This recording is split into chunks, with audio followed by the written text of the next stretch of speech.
I love you. এই মেয়ে, আমি যে তোমার পছন্দ করি এটা তুমি বুঝো না? উঠো।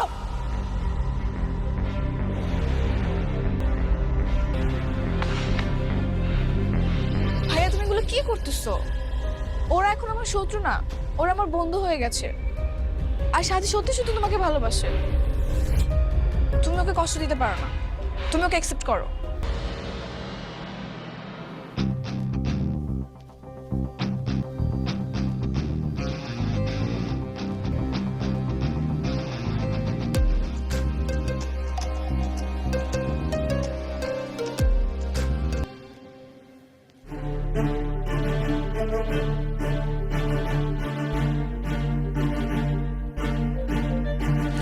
সাথে